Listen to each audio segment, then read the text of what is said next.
Olá, meus amados irmãos, boa noite. Mais uma vez juntos para gravarmos aí esse vídeo, uma transmissão online para que os irmãos estejam individualmente, como sempre, ou em seus lares, como queiram, cultuando ao nosso Deus. Ainda estamos nessa situação, mas não deixamos de cultuar nunca ao nosso Deus, digno da nossa adoração, digno de nos prostrarmos diante dele, digno de nos consagrarmos a Ele, digno de louvá-lo, digno de glorificá-lo e sermos por Ele edificados pela palavra. Ele fala conosco por meio da sua palavra. E esses atos são os atos do culto solene ao nosso Deus. Vamos então iniciar ao Senhor este culto solene, toda reverência ao nosso Deus. A palavra do Senhor diz: "E o meu Deus, segundo a sua riqueza em glória, há de suprir em Cristo Jesus cada uma de vossas necessidades. E o meu Deus, segundo a sua riqueza em glória, há de suprir em Cristo Jesus cada uma de vossas necessidades." Filipenses capítulo 4, versículo 19. O tema do culto desta noite é o Deus provedor.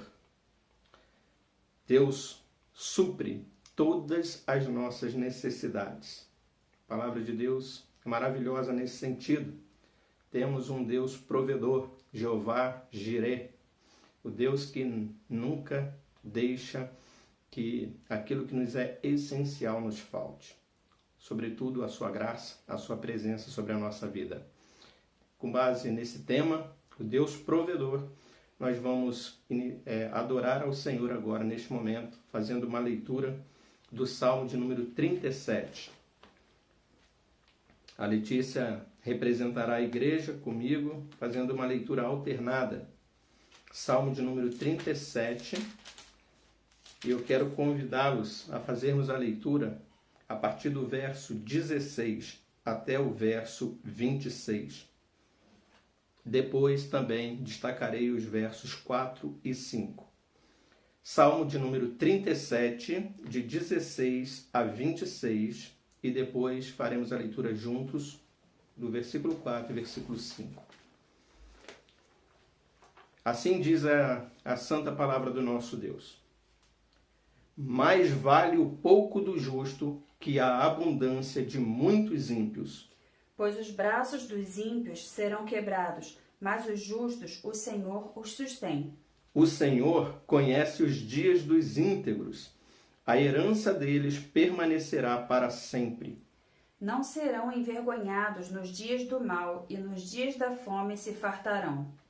Os ímpios, no entanto, perecerão, e os inimigos do Senhor serão como o viço das pastagens, serão aniquilados e se desfarão em fumaça.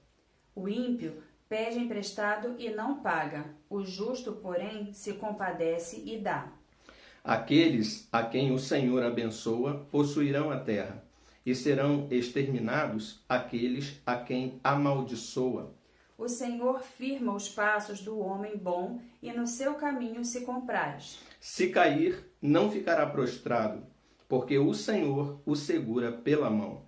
Fui moço, e já agora sou velho, porém jamais vi o justo desamparado, nem a sua descendência a mendigar o pão. É sempre compassivo e empresta, e a sua descendência será uma bênção." Nesta parte, eu quero destacar o verso 25. "Fui moço, e já agora sou velho, porém jamais vi o justo desamparado, nem a sua descendência a mendigar o pão." Palavras do salmista Davi, a sua experiência toda de vida.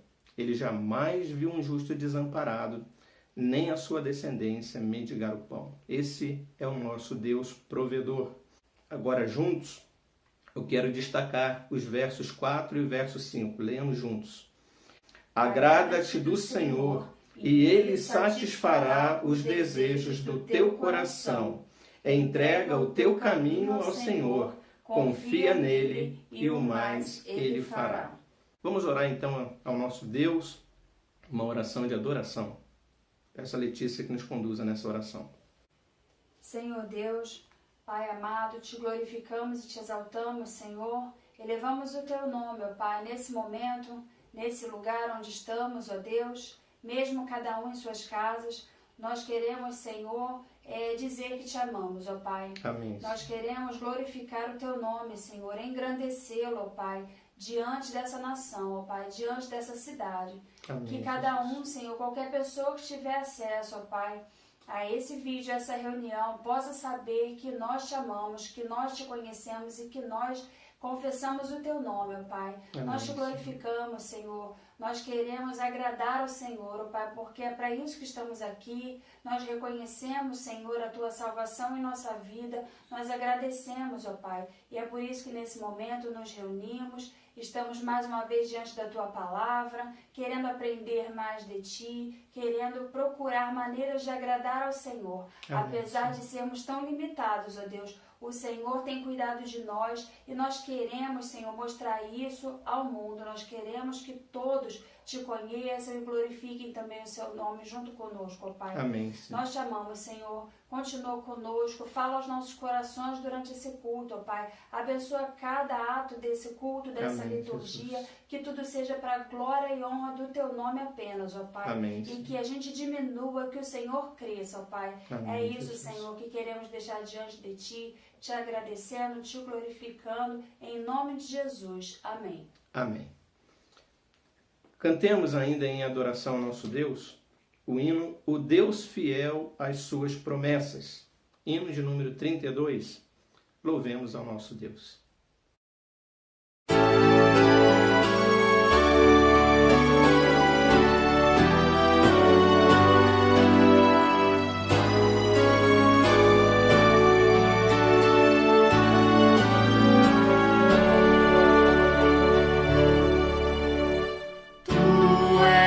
Fiel, Senhor, ó Pai Celeste, teus filhos sabem que não falharás.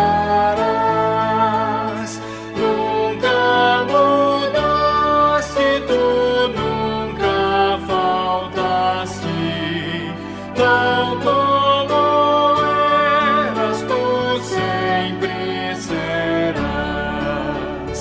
Tu és fiel, Senhor, tu és fiel, Senhor, dia após dia, com bênção sem fim.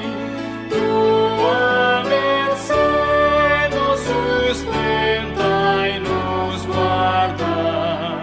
Tu és fiel, Senhor, fiel assim. Flores e frutos, montanhas e mares, sol, lua, estrelas brilhando no céu. Tudo criaste na terra e nos ares, para louvar-te, Senhor, que és fiel. Tu és fiel, Senhor, tu és fiel, Senhor, dia após dia, com bênção sem fim. Tua mercê nos sustenta e nos guarda. Tu és fiel, Senhor, fiel assim.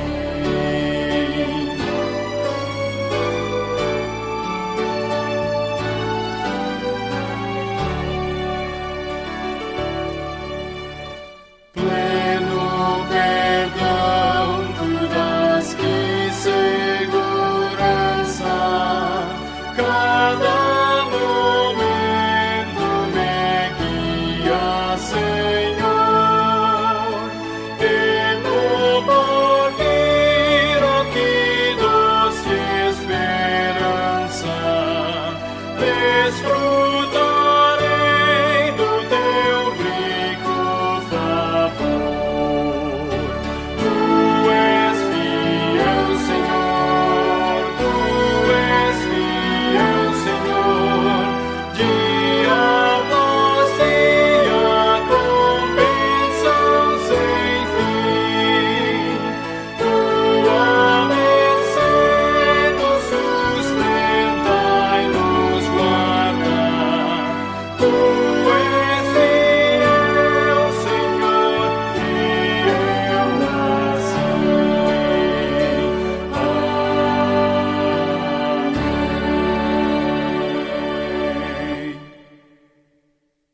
Passemos agora, amados, ao momento de confissão de pecados, momento de contrição. Confesse ao Senhor neste momento suas falhas, seus pecados, suas imperfeições, suas limitações. Coloque-se na presença do Senhor neste momento, de um Deus santo que está recebendo neste momento o nosso culto, mesmo sendo nós pecadores. Momento de confissão e contrição. Convido então os irmãos a abrirem suas Bíblias. Primeira Epístola de João, capítulo 3. Faremos a leitura dos versos de 4 a 10. A igreja acompanhe em silêncio, lendo em suas Bíblias, e eu estarei fazendo a leitura audível. Todo aquele que pratica o pecado também transgride a lei, porque o pecado é a transgressão da lei. Sabeis também que ele, Jesus, se manifestou para tirar os pecados, e nele não existe pecado. Todo aquele que permanece nele não vive pecando. Todo aquele que vive pecando não o viu nem o conheceu. Filhinhos, não vos deixeis enganar por ninguém. Aquele que pratica a justiça é justo, assim como ele é justo. Aquele que pratica o pecado procede do diabo, porque o diabo vive pecando desde o princípio. Para isto se manifestou o Filho de Deus, para destruir as obras do diabo. Todo aquele que é nascido de Deus não vive na prática de pecado, pois o que permanece nele é a divina semente. Ora, esse não pode viver pecando, porque é nascido de Deus. Nisto são manifestos os filhos de Deus e os filhos do diabo. Todo aquele que não pratica a justiça não procede de Deus, nem aquele que não ama a seu irmão. Eu quero destacar os versos 8 e 9. Aquele que pratica o pecado procede do diabo, porque o diabo vive pecando desde o princípio. Para isto se manifestou o Filho de Deus, para destruir as obras do diabo. Todo aquele que é nascido de Deus não vive na prática de pecado, pois o que permanece nele é a divina semente. Ora, esse não pode viver pecando, porque é nascido de Deus. Vamos orar? Uma oração de confissão de pecados. Conduzirei a igreja nesta oração. Deus Santo, Pai Eterno, acabamos de ler na Tua Palavra que o pecado é toda a transgressão da Tua lei. E quando nós olhamos para a Tua lei e olhamos para nós mesmos, nós constatamos que nós pecamos, que nós quebramos os mandamentos do Senhor, muitas vezes. Somos falhos, fracos, pecadores. A Tua Palavra, no entanto, também, ó Deus, como acabamos de ler novamente, nos afirma que aquele que é nascido de Deus não vive na prática do pecado, porque habita nele a divina semente. Por isso, ó Deus, sabedores disso, de que temos a divina semente em nós, o Espírito Santo do Senhor, que nos fez uma nova criatura, reconhecidos que somos sim pecadores, que pecamos, mas que não desejamos viver na prática do pecado, porque a divina semente, o Espírito Santo do Senhor, nos convence do pecado, nos convence da Tua justiça e que diante dela nós falhamos. É com este sentimento de pesar por conta dos nossos pecados que nós entramos na Tua presença neste momento, confessando, Teu Pai, que somos pecadores, somos falhos, e que mesmo com a nossa essência transformada, regenerada, nós ainda assim estamos neste corpo e fazemos o mal que não queríamos fazer, pecamos. E é por isso que nós os confessamos na Tua presença. Que o Senhor sonde os nossos corações, cada um conhece o seu coração, cada um conhece as suas fraquezas, suas limitações, e nós intercedemos pela nossa vida, pela vida de cada um de nós. O Senhor abençoe a Tua igreja, abençoe o Teu povo, que eles abandonem o pecado e vivam na prática da justiça. Tenha misericórdia de nós, precisamos da Tua graça para resistir às tentações. E oramos te pedindo isso, te pedindo perdão pelos nossos pecados, em nome do Senhor Jesus. Amém. Cantemos ainda, neste momento de confissão ao Senhor, de contrição, o hino de número 71, Contrição e Confissão. Louvemos ao Senhor.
Neste momento nós vamos passar a consagração ao nosso Deus, consagrando a Ele nossas vidas. Coloquemos na presença do Senhor neste momento, agradecendo a Deus, consagrando-nos a esse Deus que nos salvou. A palavra do Senhor, ao mesmo tempo que nos mostra a nossa condição de pecadores, mostra que nós fomos consagrados a Ele, que Jesus é o nosso resgatador, Jesus é o nosso redentor. E por isso nós nos consagramos ao Senhor. Peço que os irmãos abram suas Bíblias em Romanos. Faremos a leitura do capítulo 8. A partir do verso 26 até o verso 32. Romanos, capítulo 8, de 26 a 32, leitura alternada.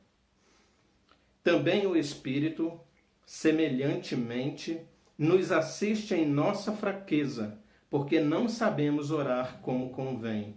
Mas o mesmo Espírito intercede por nós sobremaneira, com gemidos inexprimíveis. E aquele que sonda os corações sabe qual é a mente do Espírito, porque segundo a vontade de Deus é que ele intercede pelos santos. Sabemos que todas as coisas cooperam para o bem daqueles que amam a Deus, daqueles que são chamados segundo o seu propósito. Porquanto, aos que de antemão conheceu, também os predestinou, para serem conformes à imagem de seu Filho, a fim de que ele seja o primogênito entre muitos irmãos. E aos que predestinou, a esses também chamou. E aos que chamou, a esses também justificou. E aos que justificou, a esses também glorificou. Que diremos, pois, à vista destas coisas? Se Deus é por nós, quem será contra nós? Aquele que não poupou o seu próprio Filho, antes, por todos nós o entregou, porventura, não nos dará graciosamente com ele todas as coisas? Eu quero destacar este último verso. Aquele que não poupou o seu próprio Filho, antes, por todos nós o entregou, porventura, não nos dará graciosamente com ele todas as coisas?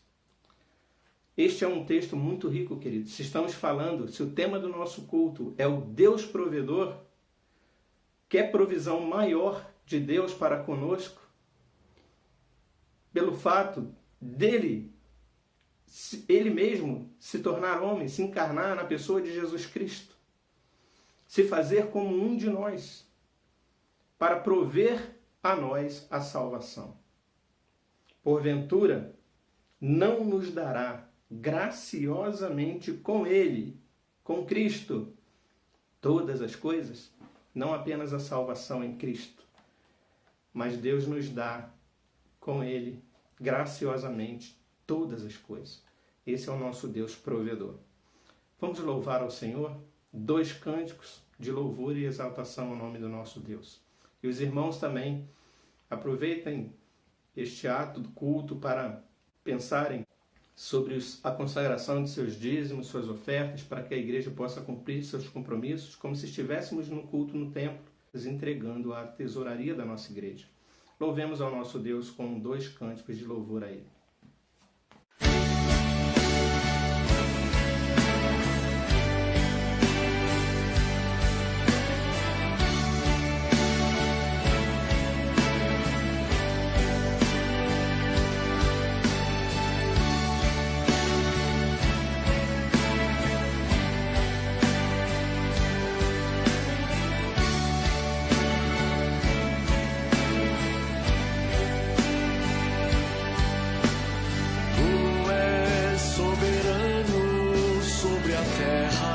Sobre os céus tu és Senhor absoluto.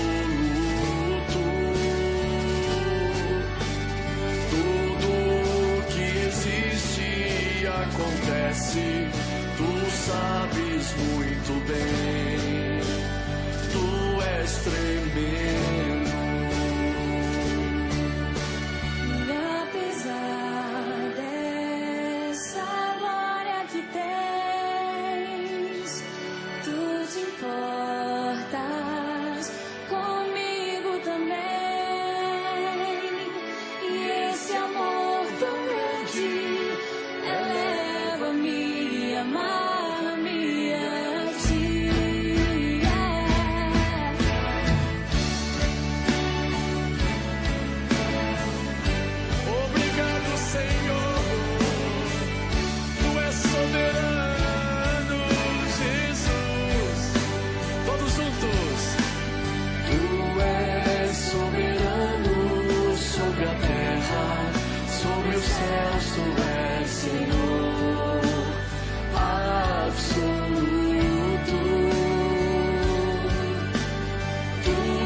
O meu Deus é o Deus do impossível.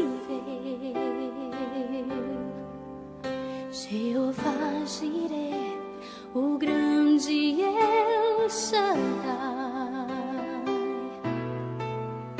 que abriu o mar vermelho e ao seu povo fez passar, que da rocha água limpa fez brotar.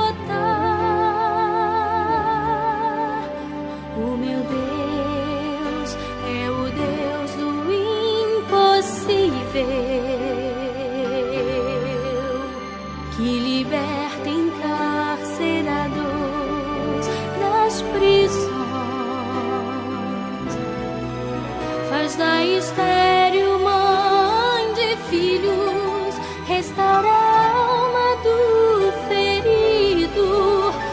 dilata o amor nos corações,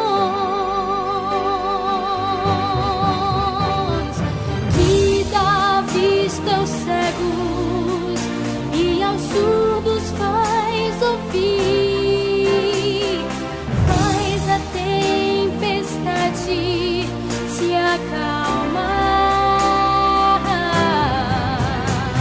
Andou por sobre o mar e aos mudos fez falar, paralíticos e coxos fez andar. Oh, oh, oh, oh. O meu Deus é o Deus do impossível. É o mesmo hoje e sempre há de ser. O meu Deus é o Deus do impossível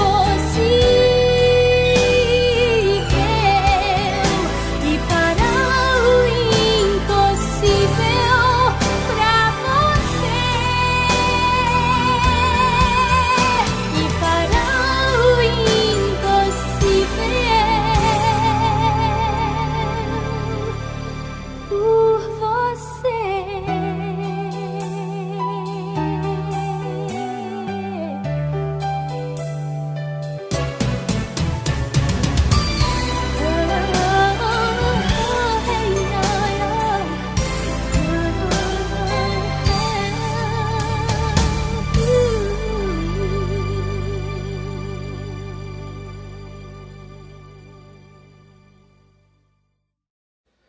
Amados, depois de termos louvado ao nosso Deus, ao Deus soberano, ao Jeová Jireh, ao Deus provedor, vamos agora sermos edificados pela instrumentalidade da palavra do nosso Deus.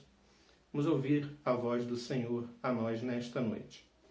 Para nossa edificação, eu convido os irmãos a abrirem suas Bíblias no Evangelho de Mateus, capítulo 6. A perícope que iremos falar nesta noite se encontra dos versos 24 a 34. Mateus capítulo 6, de 24 a 34.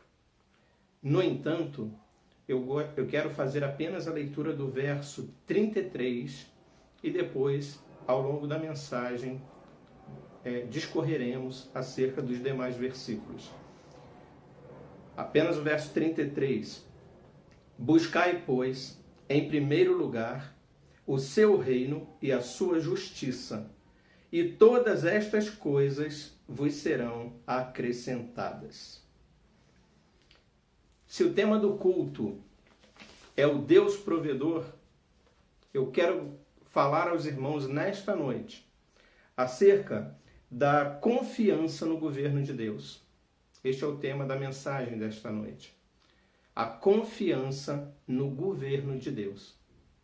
Se já vimos ao longo da liturgia vários textos, cantamos aqui que Deus, e este é o tema do nosso culto, que Deus é o nosso provedor.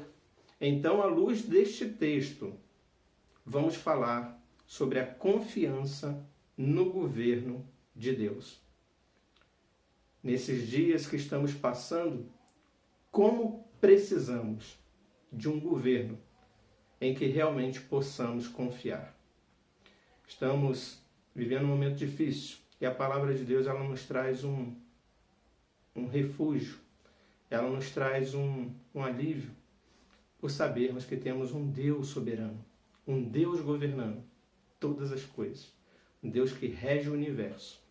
E esta palavra nos traz um descanso.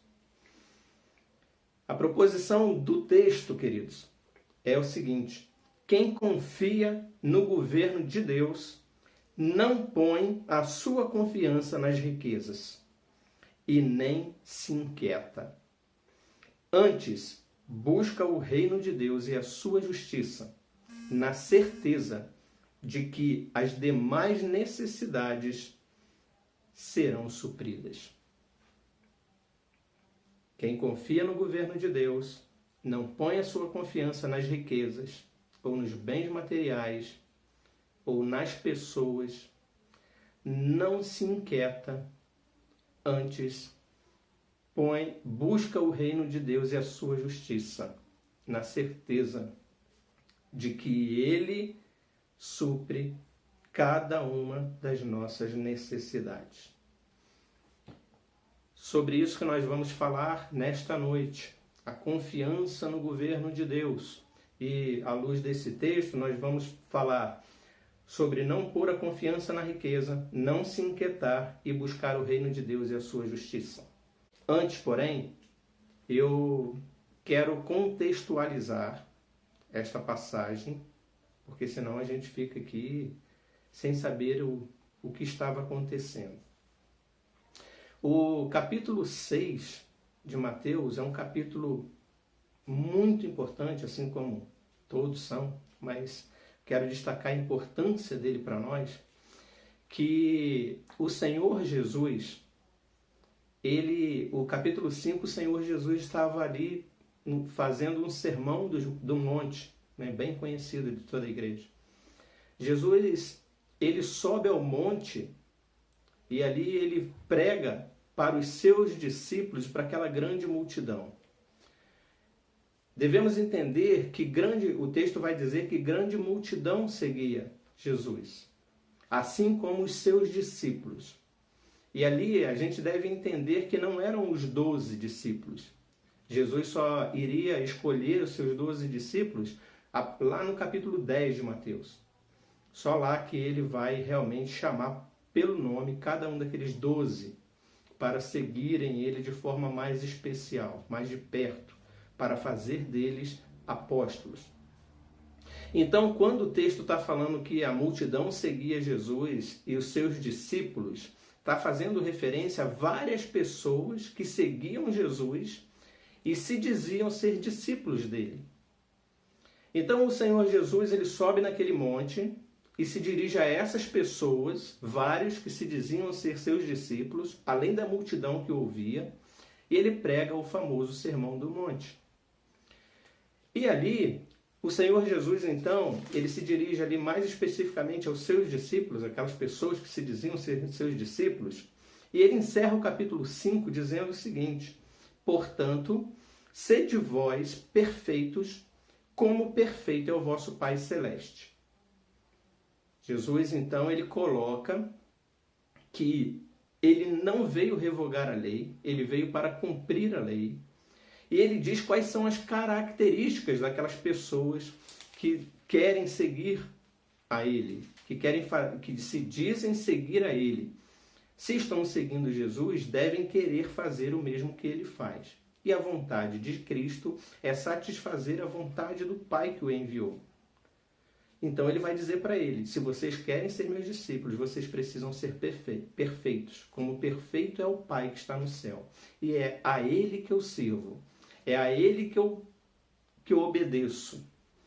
É para ele que eu vivo. E eu preciso viver de modo perfeito, digno, para satisfazer ao meu Deus, porque ele é perfeito. Então Jesus está dizendo para aqueles que estavam seguindo e diziam ser os seus discípulos que eles precisavam ser perfeitos, como perfeito é o Pai que está no céu, se eles quisessem segui-lo. E aí ele entra no capítulo 6, então. E no capítulo 6 ele vai trazer grandes ensinamentos para aquele povo que o seguia. Então ele vai falar ali da justiça. Ele começa falando aqui da justiça, que eles deveriam praticar uma justiça verdadeira.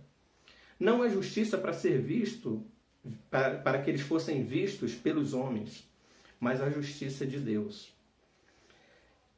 E aí ele vai citar aqui a questão das esmolas, para quando der a esmola, quando acudir ao necessitado, que a mão esquerda não saiba o que a direita fez, que tudo deve ser feito para Deus. Ele vai falar da questão da oração. Quando orar, entra no teu quarto, no teu aposento, fecha a porta e converse com Deus, que ele que te vê em secreto te recompensará. E aí ele vai dar um modelo de oração maravilhosa. A oração tão conhecida de Jesus Cristo, que nos ensina a adorar a Deus: santificado seja o teu nome. Nos ensina que nós devemos viver para o reino de Deus, desejando que o reino do Senhor prevaleça na terra. Venha o teu reino. Colocando o Deus como provedor, sabendo que Ele sabe melhor do que nós das nossas necessidades. Por isso Ele coloca, seja feita a tua vontade. Não apenas aqui nos céus, mas sobre a terra. Em todas as coisas, submetendo ao Senhor. Ensina a sabermos de viver contente com as coisas simples. O pão nosso de cada dia nos dá hoje. Nos ensina a nos humilharmos diante de Deus, pedindo perdão pelos nossos pecados. Perdoa as nossas dívidas, como uma condicional, assim como nós perdoamos aos nossos devedores. Na condição de que, se não perdoarmos os devedores, também Deus não nos perdoará. Então Deus nos ensina a sermos humildes, a reconhecermos os nossos falhas. O Senhor Jesus nos ensina a reconhecermos as nossas falhas, os nossos erros, os nossos pecados e perdoar ao nosso próximo. Aí Ele vai ensinar o jejum, uma vida de consagração a Deus. Eu tenho certeza que cada um dos irmãos aí nesse período de pandemia, onde foi aí conclamado o povo de Deus para um jejum por conta dos problemas que nós estamos passando, se você obedeceu a esta convocação, você deve ter sentido, assim como eu senti, como é bom reservar momentos para passarmos na presença de Deus. Esquecendo de tudo, esquecendo dos nossos compromissos, esquecendo das nossas atividades, nosso dia a dia, e pararmos na presença de Deus, para só meditar na palavra dEle, para só falar com Ele, para entrar na presença dEle, na intimidade do Senhor. Então, o Senhor Jesus ensina aqueles que o seguiam como jejuar, entrar na presença de Deus. E Ele vai dizer então para que eles não ficassem com seus olhos fitos nesse mundo.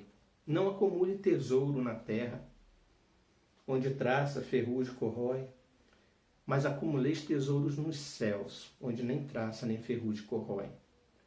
E aí Ele vai colocar a luz como os olhos nossos como lâmpada. Onde o teu olho olhar, dependendo de como o teu olho perceber as coisas, dependendo da tua cosmovisão, de como você percebe todas as coisas que estão à sua volta, a tua vida refletirá o que teus olhos veem. Então Ele vai dizer que se teus olhos forem bons, todo o teu corpo, toda a tua vida será luz. Você será luz,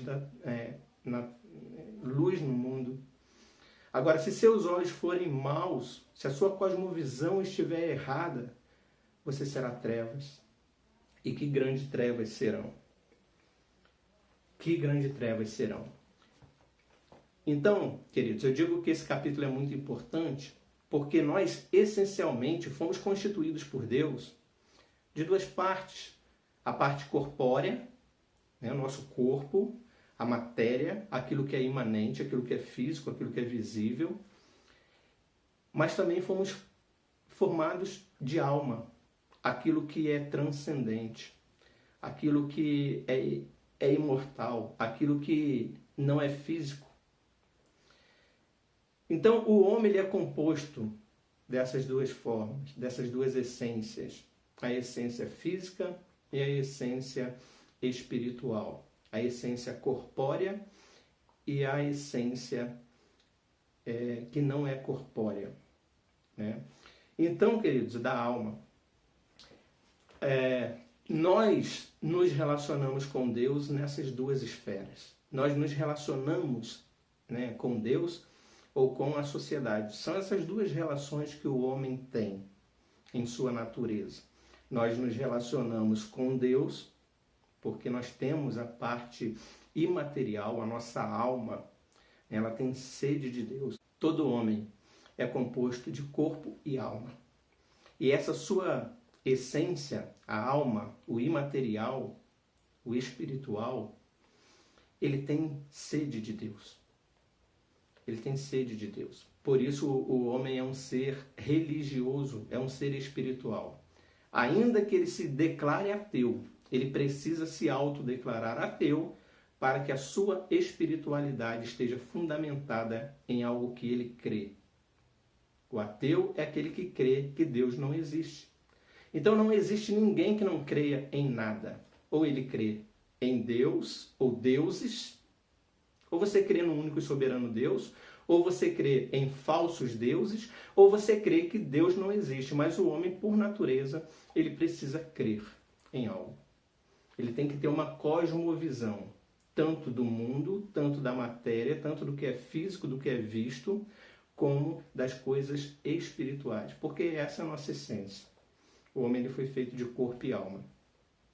Eu destaco isso porque neste capítulo, Jesus ele nos ensina a como nos relacionar, como conviver nessas duas esferas. Na esfera física, na esfera imanente, na esfera do mundo, de como vivemos aqui em sociedade.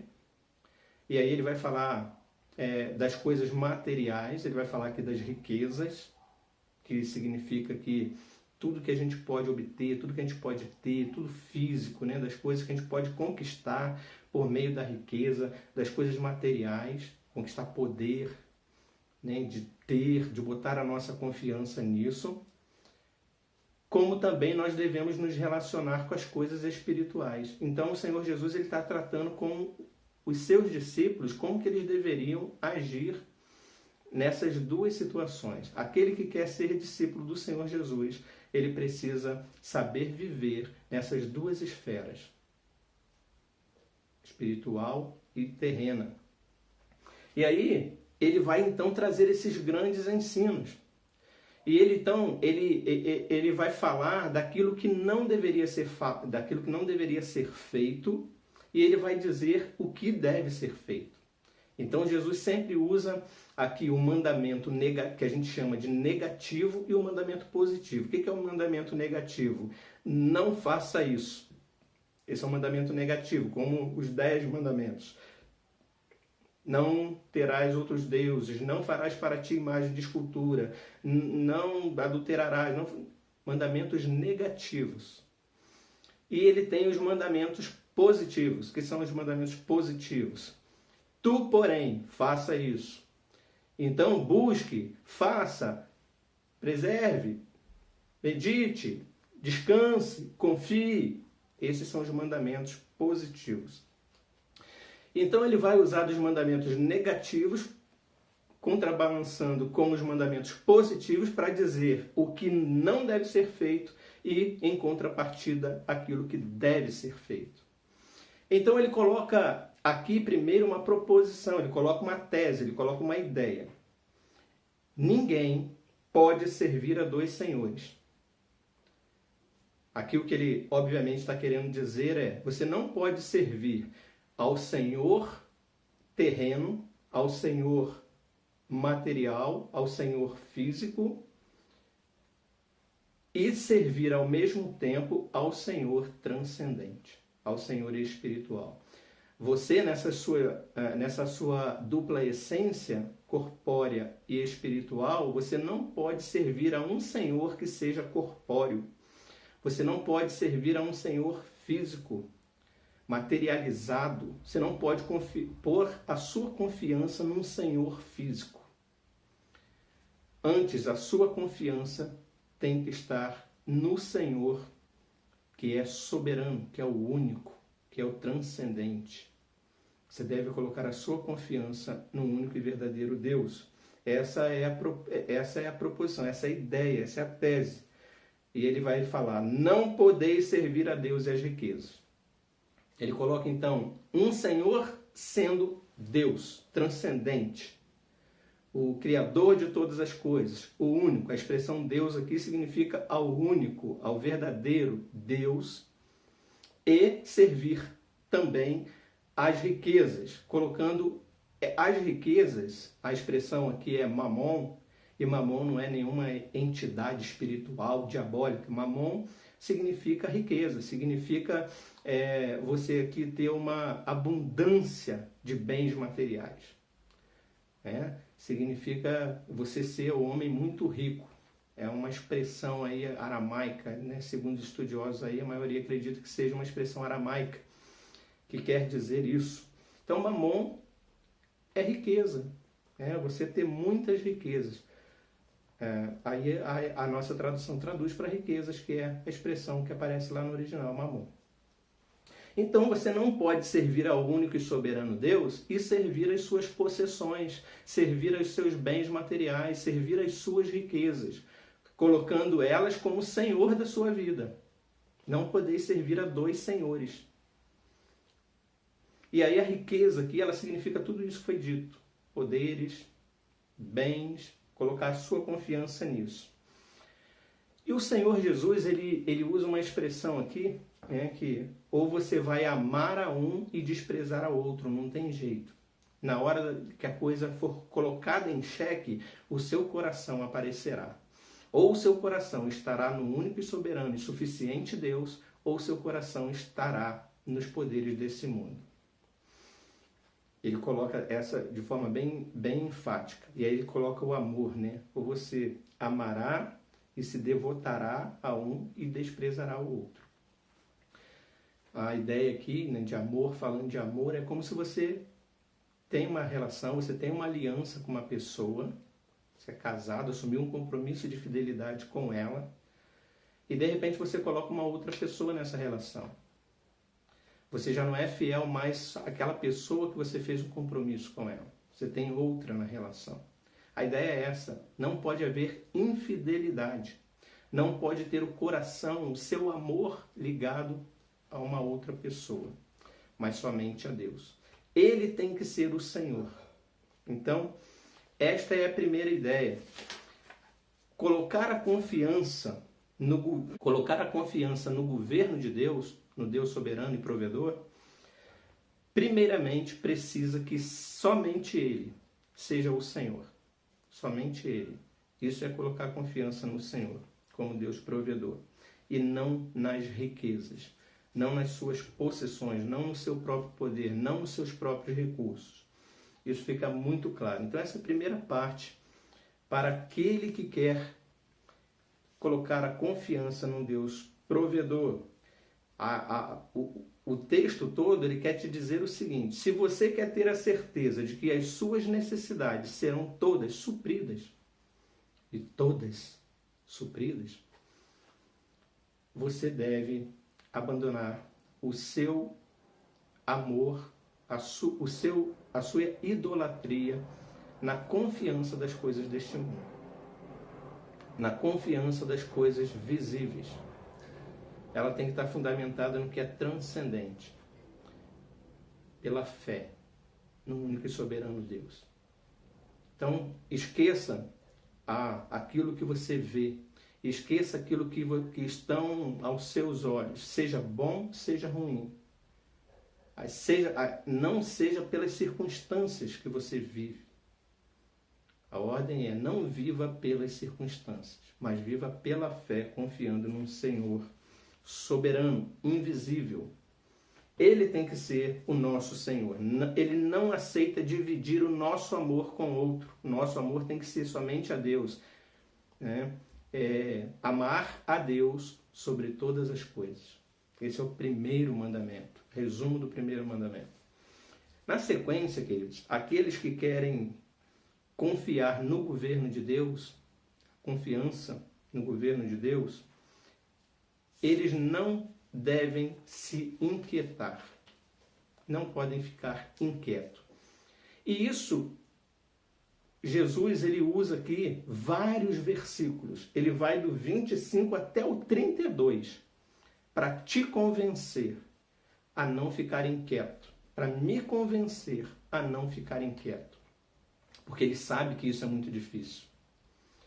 Sabendo do nosso coração, da nossa tendência de buscar segurança, de buscar apoio naquilo que é visível, naquilo que é material, ele vai usar do versículo 25 até o 32 para falar: se você quer confiar no Deus soberano, no Deus provedor, e você precisa confiar nisso, você não pode viver inquieto. Então ele vai dizer, a partir da sua tese, da sua proposição, que não tem como servir a dois senhores, não pode colocar o seu coração em Deus e nas riquezas, para dizer que, por isso, não andeis ansiosos pela vossa vida, quanto ao que haveis de comer ou beber, nem pelo vosso corpo, quanto ao que haveis de vestir. Não é a vida mais do que o alimento e o corpo mais do que as vestes? Então aqui, como foi dito antes, aqui a gente tem o mandamento negativo, né? Não andeis ansiosos pela vossa vida. Então ele fala, não faça isso.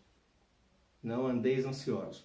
O verbo andar, ele não aparece lá na língua grega, mas é colocado aqui na nossa tradução para a gente entender que você não pode conviver com a sua inquietude.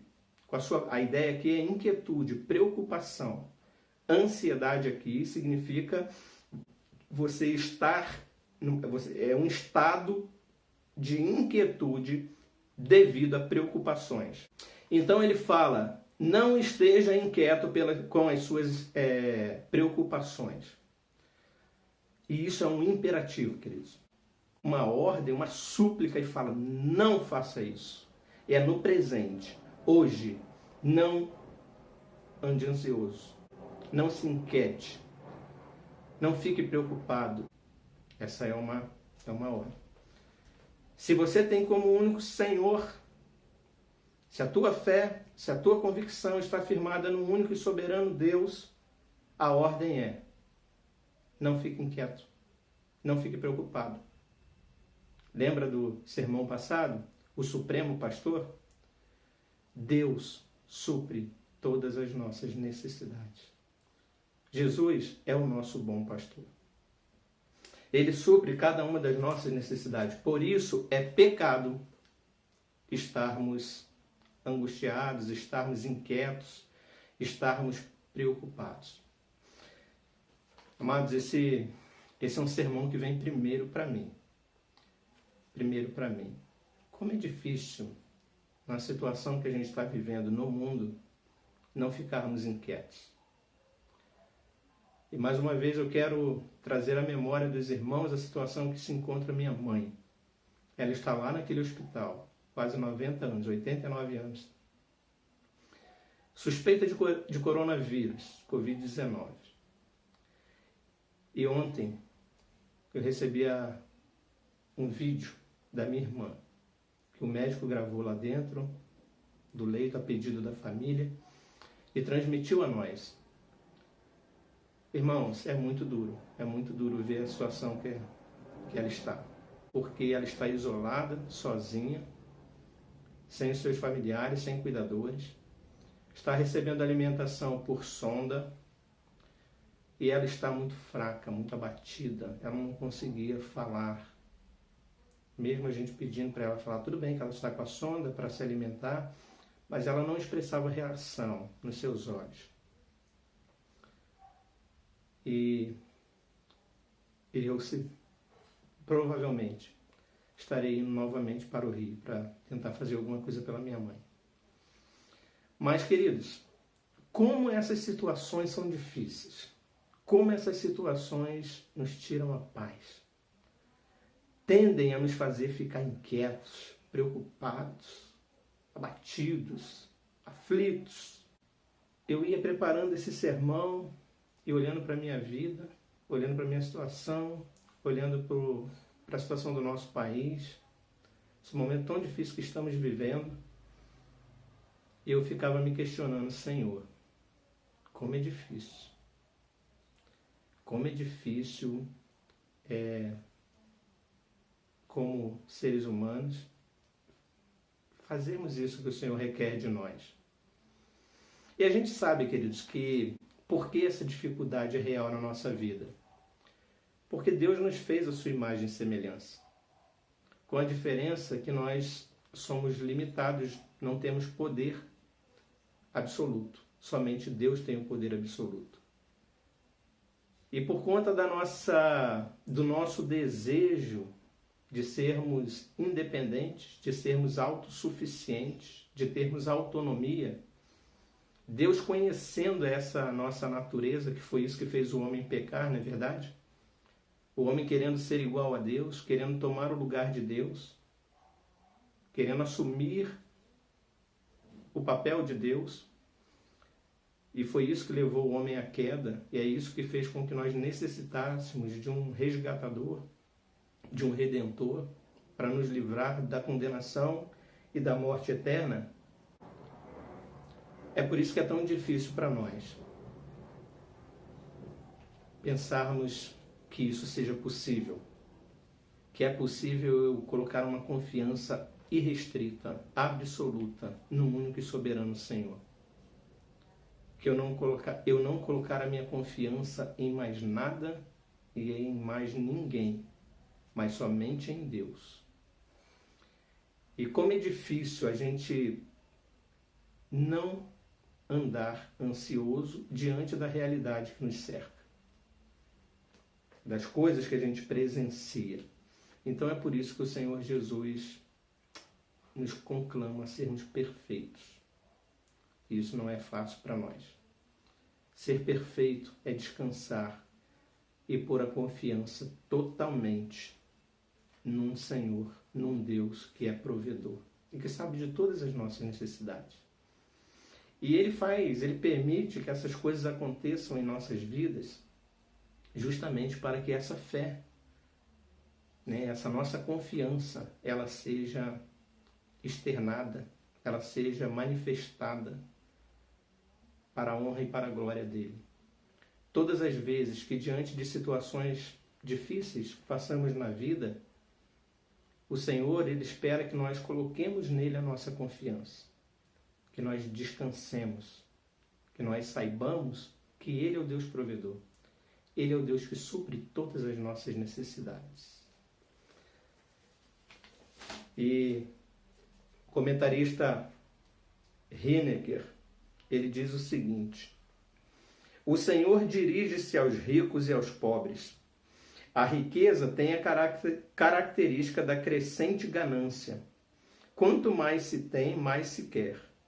A pobreza tem a característica do crescente desânimo, preocupação, pouca fé, depressão.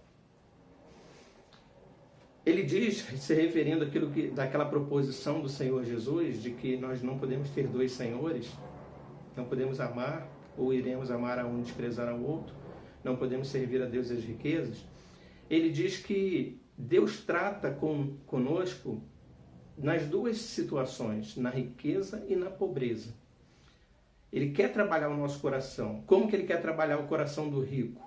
Que o rico não ponha a sua confiança na riqueza. Que o rico não seja soberbo.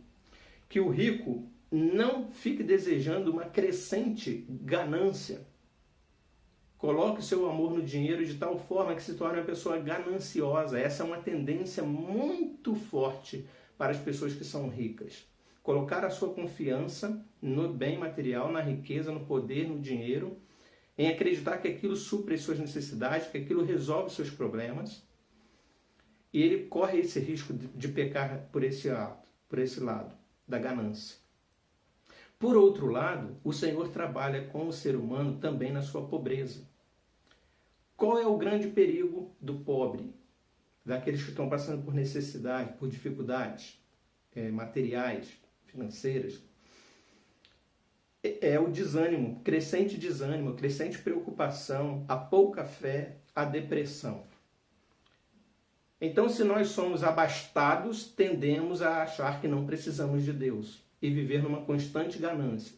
Se somos pobres, tendemos a viver uma vida depressiva, uma vida de tristeza, de abatimento, de preocupação, de ansiedade. Por isso que ele vem dizer, se você não coloca o seu coração nas riquezas ou nos bens materiais, seja para ser rico ou porque você é pobre, se você não coloca o seu coração nessas coisas, você não deve andar ansioso. Por isso, não andeis ansiosos. Imperativo. Não andeis ansiosos, porque nem se você for rico, você deve continuar se preocupando com riqueza, com ter mais. Como se você for pobre, você não pode entrar num estado de depressão, num estado de tristeza, num estado de amargura, falta de fé, falta de confiança. Não andeis ansiosos. pela vossa vida, quanto o que é a vez de comer, beber, nem pelo vosso corpo, quanto o que é a vez de vestir. Não é a vida mais do que o alimento e o corpo mais do que as vestes? Ele vai do maior para o menor. Ou seja, se Deus te fez corpo e alma viventes, com todos os mistérios do teu corpo, com a riqueza que é a tua vida, constituído de corpo e alma, a sua vida, o seu corpo, a sua alma, não é muito mais importante? Então, por que andar ansioso?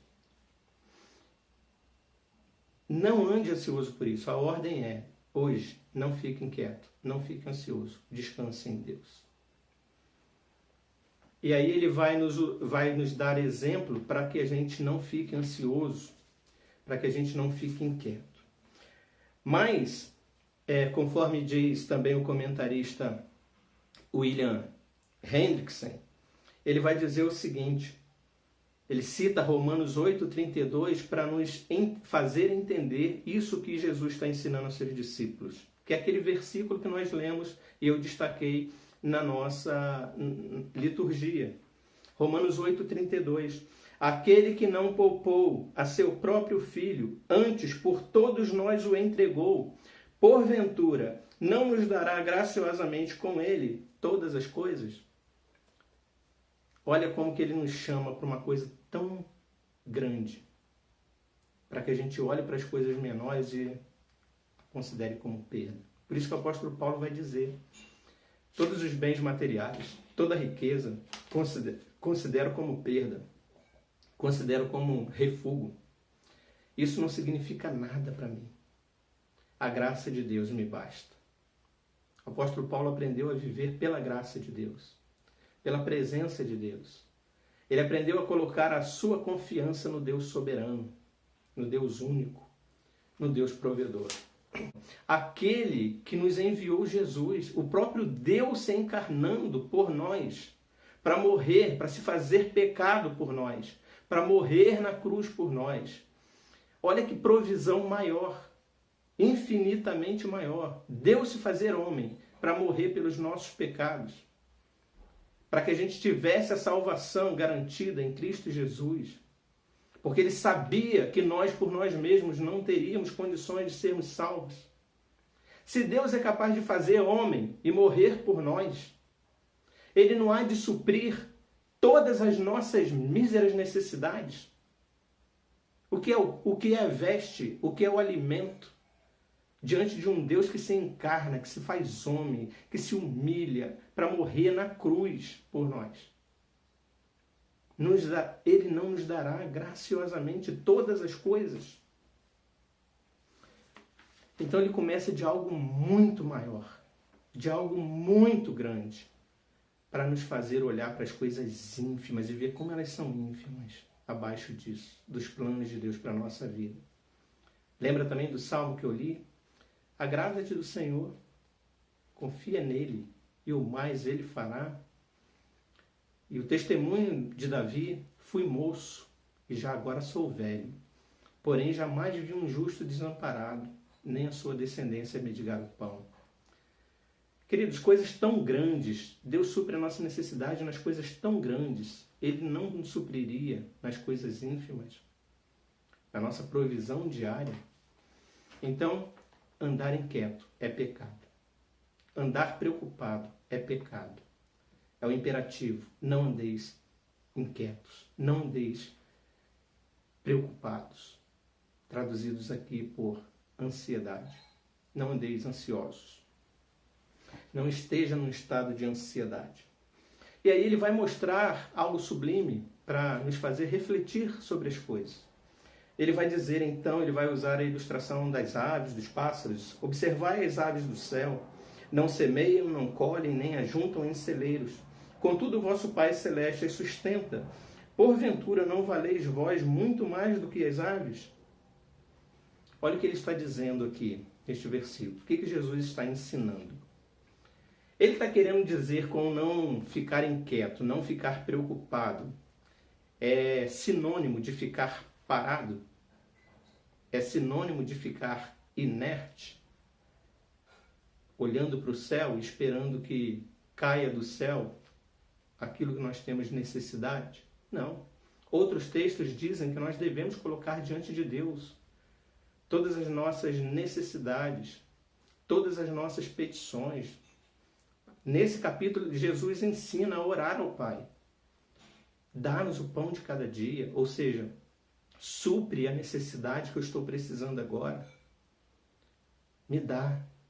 Mas ao usar a ilustração das aves dos céus, é só observarmos as aves. Elas ficam paradas? É isso que Jesus está dizendo? As aves, elas não saem dos seus ninhos todos os dias, das suas casas, todos os dias para procurar alimento para si e para os seus filhotes? Obviamente que sim. As aves, elas nos ensinam por meio do trabalho, que também é tão exaltado pelo nosso Deus. Deus fez o homem para trabalhar antes do pecado, para reger a terra, para plantar, para colher, para governar as coisas criadas.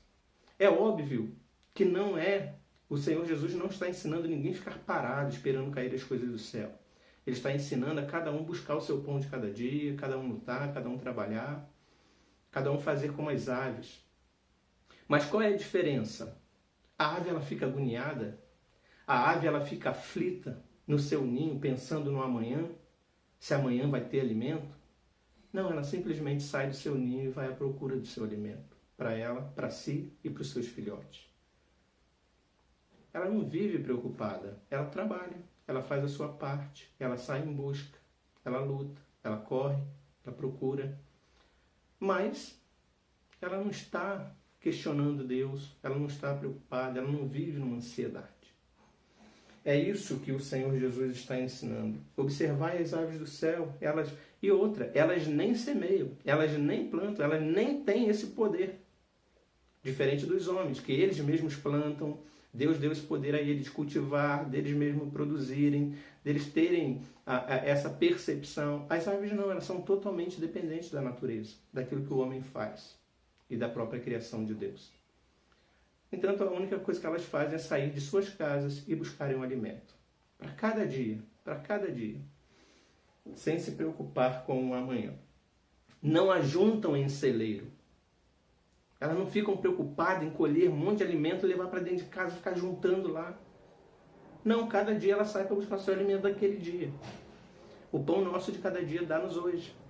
Esta deve ser a nossa oração. E o amanhã pertence a Deus.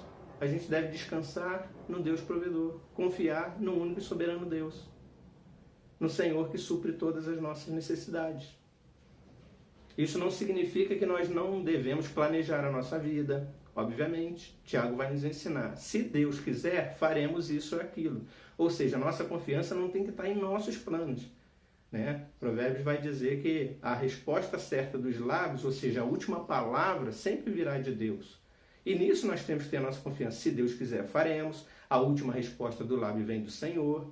Mas o coração do homem pode fazer planos. E deve fazer planos. Ele deve procurar administrar a sua vida. Deus nos deu inteligência para isso. Deus nos deu capacidade para isso. Para governar o nosso lar. Sermos bons governantes dos nossos lares. Administração da nossa casa. Trabalhar para trazer o sustento da família.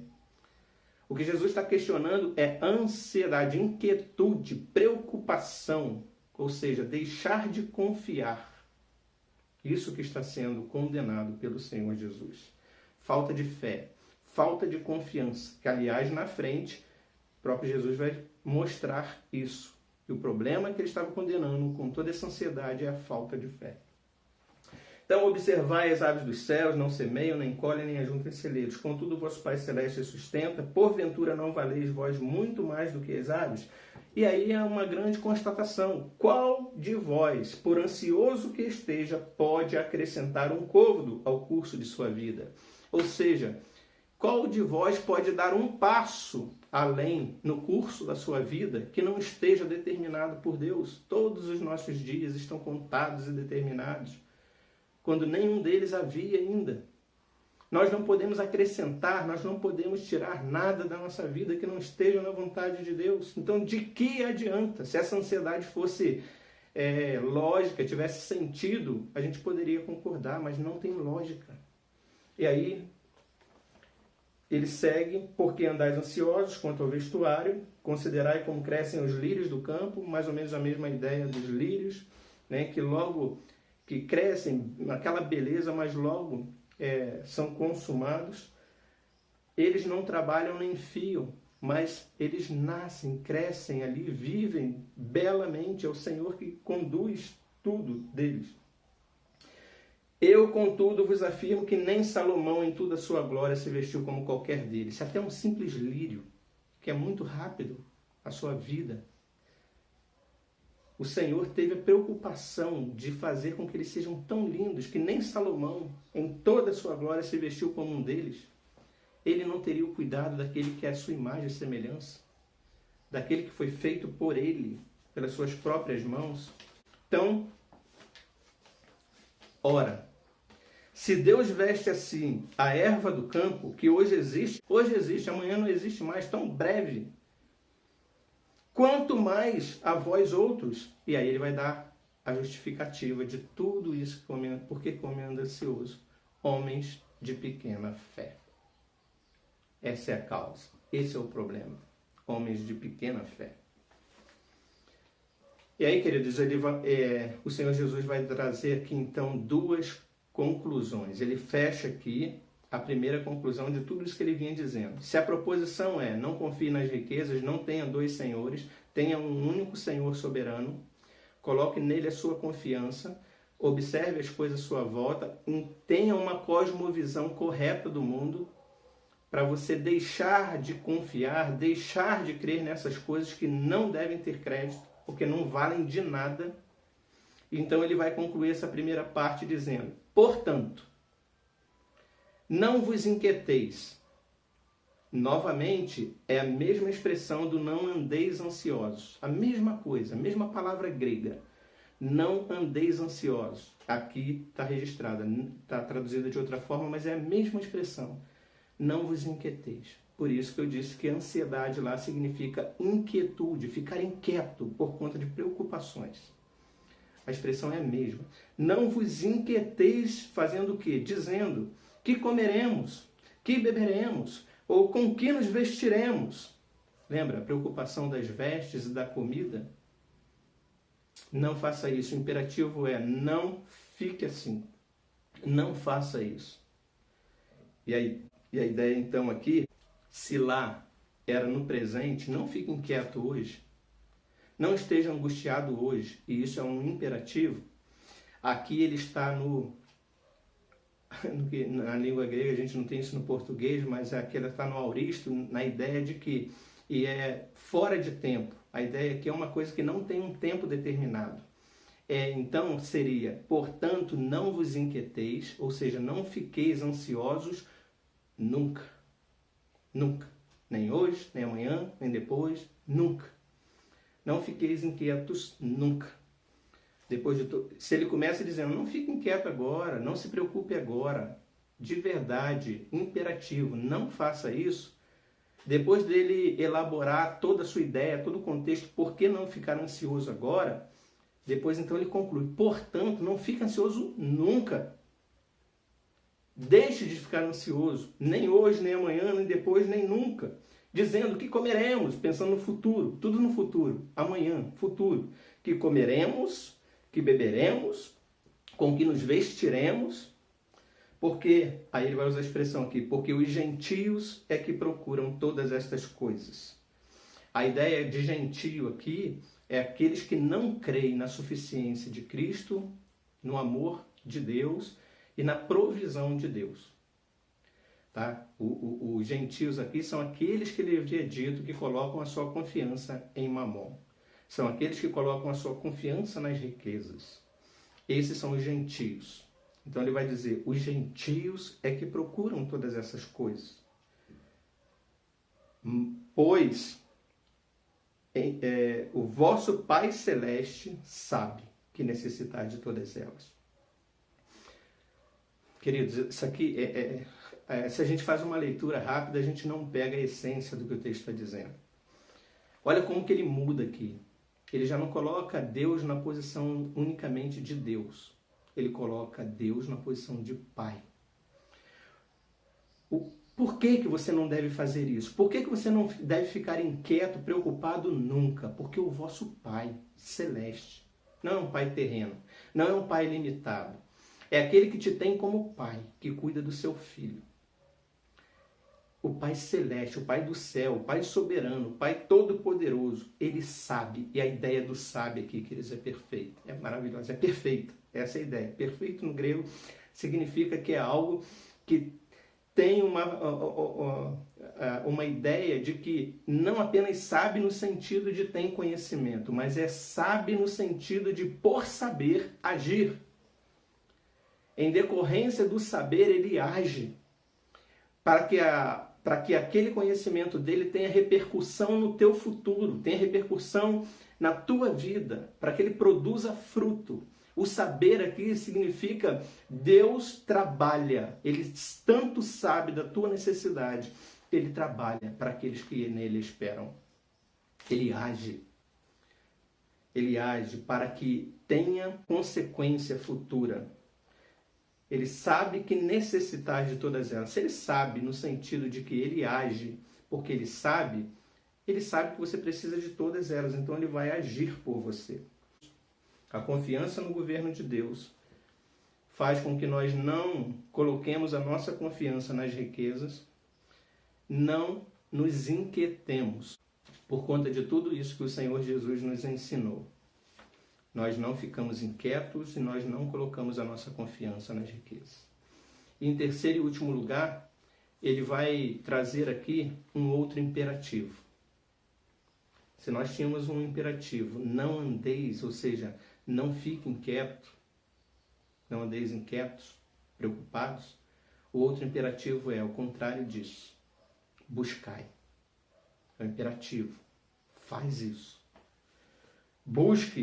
Buscar então. A ideia aqui do pois é buscai então. Ou seja, em contrário àquilo que você tem feito de andar ansioso, ficar preocupado com as suas vestes, busque, ao contrário disso, em primeiro lugar, o reino de Deus, o seu reino e a sua justiça. E todas essas coisas vos serão acrescentadas. Entrega o teu caminho ao Senhor, confia nele e o mais ele fará. Todas as outras coisas vos serão acrescentadas. E quando ele fala busca o reino e a sua justiça, lembra da oração que ele nos ensinou? Venha a nós o teu reino, seja feita a tua vontade. É que Deus reine, que Deus faça a vontade. Eu vou confiar em Deus, eu vou proclamar o reino de Deus. Essa será a minha preocupação em primeiro lugar. Viver para o reino de Deus.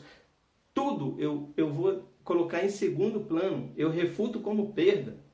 Para mim o viver é Cristo. Para mim o viver é Cristo. Busque em primeiro lugar o reino de Deus. É colocar o Senhor como governante da vida. É colocá-lo em primeiro lugar em tudo que eu faço, em tudo que eu busco, em tudo que eu sirvo, em tudo que eu penso. Colocar Deus em primeiro lugar. O governo de Deus em primeiro lugar. Reino é o governo de Deus em primeiro lugar. E a sua justiça. A ideia de justiça aqui, irmãos, claro que não é sermos justos, como justo é o nosso Pai, no sentido de que nós vamos conseguir essa justiça. Mas são os valores morais que Jesus havia ensinado. Porque antes de falar isso aqui, o Senhor Jesus ele tinha explanado, lá no capítulo 5, depois do Sermão do Monte, ele expande muito os mandamentos. Ele fala que muito mais do que matar é você não ter intrigas com seu irmão, amar o seu inimigo. Ele expande muito mais do que adulterar, é você não ter um olhar impuro com a mulher do teu próximo, não cobiçar a casa do teu próximo, ou o marido da tua próxima. Então, ele expande muito os seus mandamentos. E quando ele fala então aqui, buscar o reino de Deus, o governo de Deus, a sua justiça, aqueles padrões morais que o Senhor nos ensinou, a gente tem que buscar viver por ele. Não é justiça que me torne digno de alcançar a salvação. A salvação é pela graça.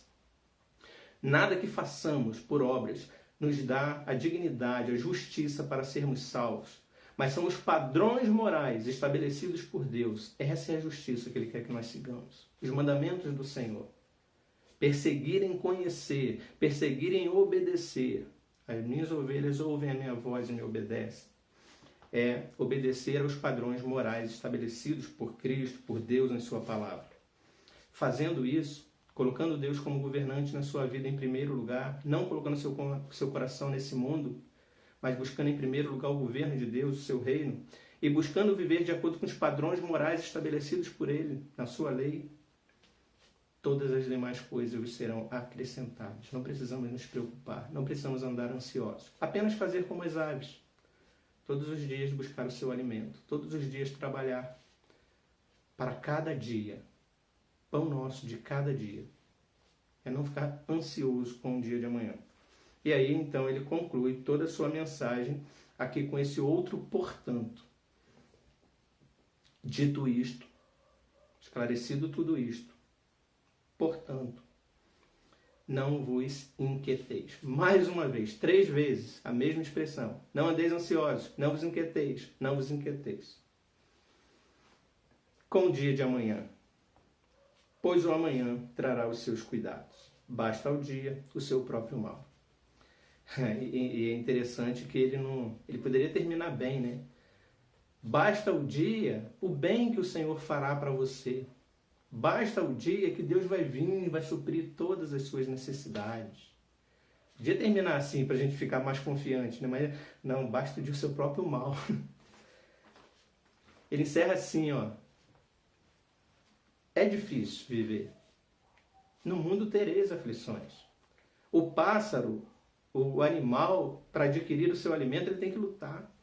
Ele tem que ir atrás, ele tem que correr para ele poder sobreviver. A luta pela sobrevivência. Esse é o mal do mundo. Né? Que a terra produziria cardos e abrolhos. Seria difícil. Com o suor do teu rosto comerás o teu pão. O pão nosso de cada dia nos dá hoje, mas é com o suor do teu rosto. Então você tem que lutar, é difícil. Então por isso basta cada dia o seu mal. Todo dia vai ser difícil, mas você tem que lutar todos os dias. E isso não é pecado, isso não é problema. Isso é a realidade estabelecida por conta da queda, por conta do pecado. Vai ter mal, vai ser difícil. Você vai ter que lutar todos os dias. Mas o que é pecado? É por conta disso, de eu saber que eu vou ter que trabalhar, de que eu vou ter que lutar, de que eu vou ter que labutar, que eu vou ter que me fatigar. É eu ficar ansioso, é eu ficar inquieto, é eu ficar preocupado.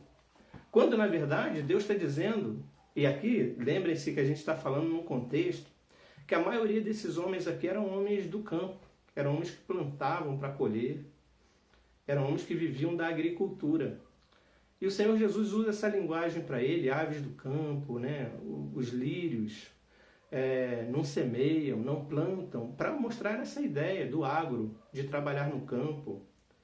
E o que o Senhor Jesus está ensinando então para esses homens é que todos os dias eles vão labutar, eles vão trabalhar, eles vão ter que plantar, mas eles vão ter que contar com a provisão de Deus. Eles vão ter que contar com a chuva. Eles vão ter que contar que aquela semente vai brotar, que aquela semente vai produzir.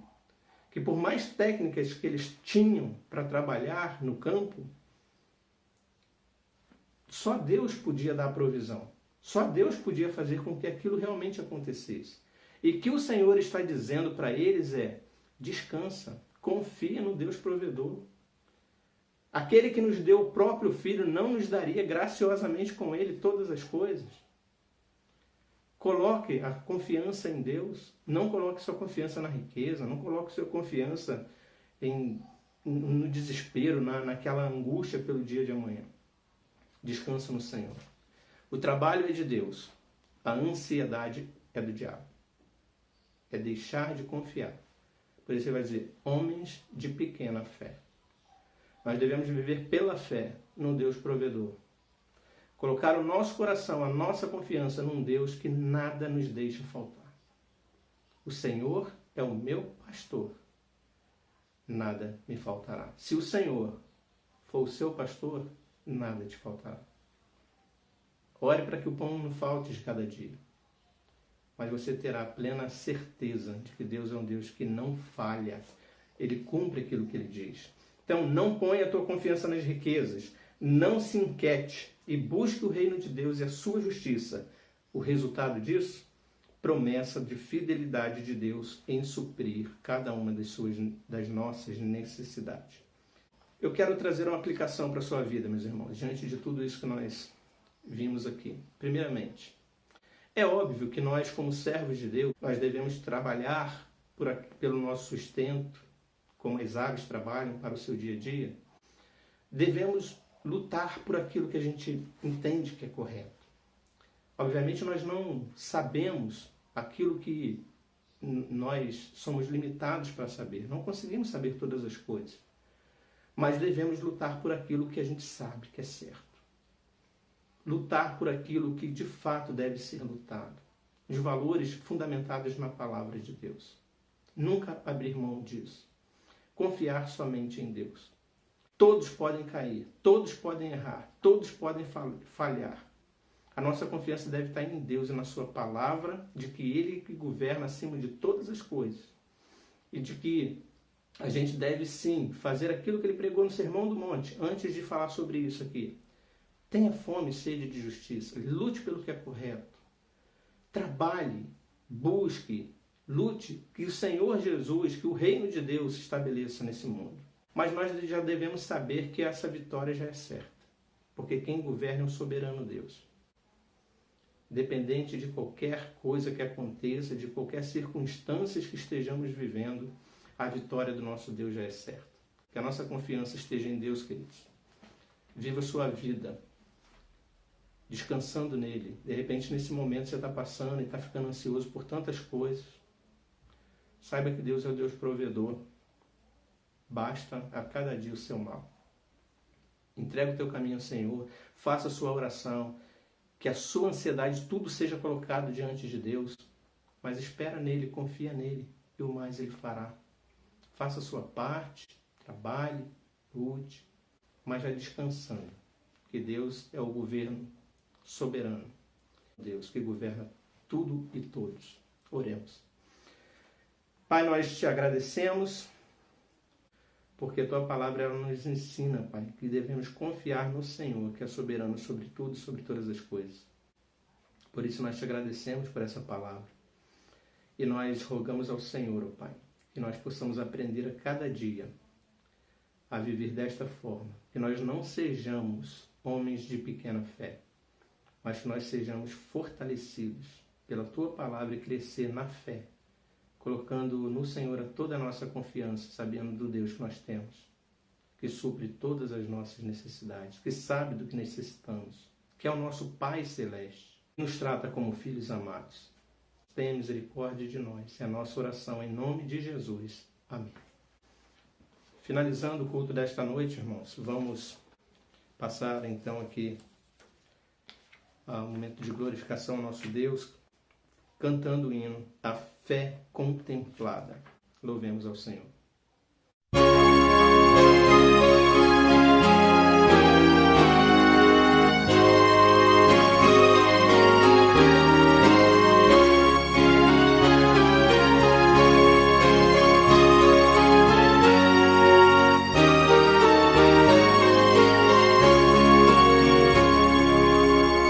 Deus promete grandes coisas conceder a qualquer que peça, crendo que há de obter, esperando sem na fé enfraquecer.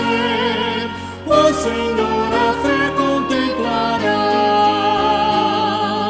tua fé Jesus contemplará. Sim, o Deus Jesus promete dar, Ele vê o coração e responde a petição. Tua fé Jesus contemplará.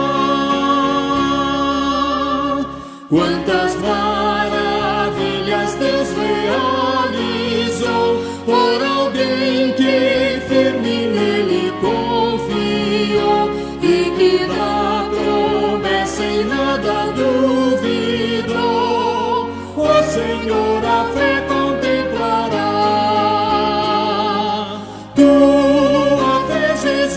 contemplará. Sim, o que Jesus promete dá.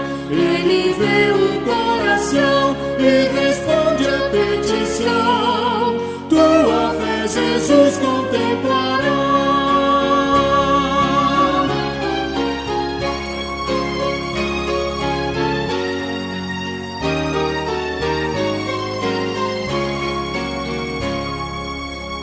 Se criamos no que Deus nos prometeu, pois jamais desonrará o nome seu. Ele cumprirá promessas que nos deu. O Senhor a fé contemplará. Tua fé Jesus contemplará. Sim, o que Jesus promete dá. Ele vê o coração e responde a petição. Tua fé Jesus contemplará.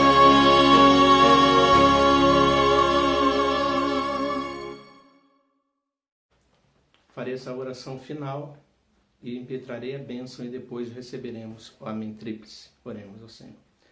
Deus, o culto foi prestado a Ti, somente ao Senhor, devemos toda a honra, toda a glória, e do Senhor recebermos a edificação pela Tua palavra. Nós rogamos ao Senhor que essa palavra fique, Senhor, na nossa vida, que tudo que foi declarado a Ti, tudo que foi cantado, todos os atos do culto tenham sido recebidos no Teu trono de graça.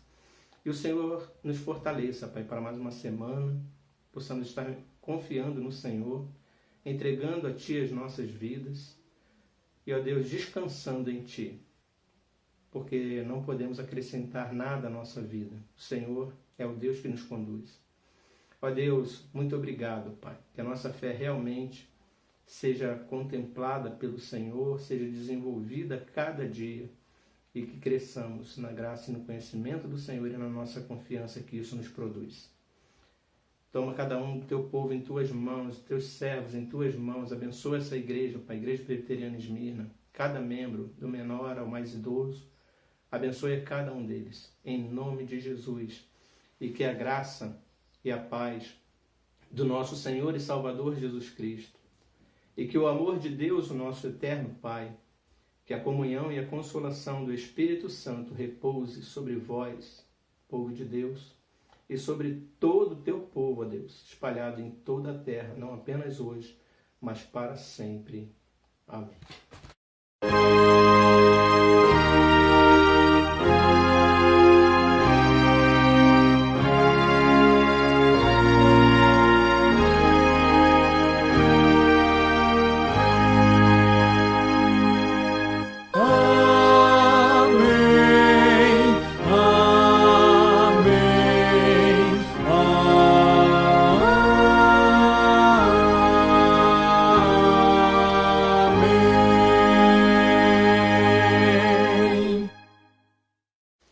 Irmãos, passando agora os avisos, mais uma vez confirmar, né? Estamos com saudade de todo o povo, de estarmos novamente na casa de Deus, congregando juntos, em comunhão da igreja, comunhão do povo de Deus. Como é bom a gente estar juntos, mas infelizmente ainda estamos nessa situação pela qual devemos continuar em oração. E os avisos são os mesmos, né? A gente coloca aí à disposição dos irmãos, aqueles que tiverem necessidade de alguma coisa, nos procurem. Peço que continuem orando pela minha mãe. Ela está numa situação bem delicada, bem fragilizada, e precisamos mesmo ali do socorro de Deus e não andar ansioso, né? Ficar ali confiante na provisão do nosso Senhor. Orem por ela, oremos pelos demais enfermos, pela Jéssica, por todos que estão precisando de oração. Temos aí o grupo que tem, melhor do que eu aí, a relação dessas pessoas, que a gente interceda por eles, que a gente interceda pela nossa igreja, pelos trabalhos. Estejamos aí todos, né, envolvidos com o culto doméstico em seus lares. Aproveite esse momento para estar mais na presença do Senhor. Também com relação ao estudo bíblico de sexta-feira, peço que os irmãos estejam aí acompanhando conosco. E as demais programações que são enviadas para os irmãos, as cultos, as programações. Estejam aí dedicando seu tempo, sua vida, buscando a presença de Deus, o reino de Deus e a sua justiça, para que assim a nossa fé aumente a cada dia mais. Boa semana a todos, que Deus abençoe, em nome de Jesus. Amém.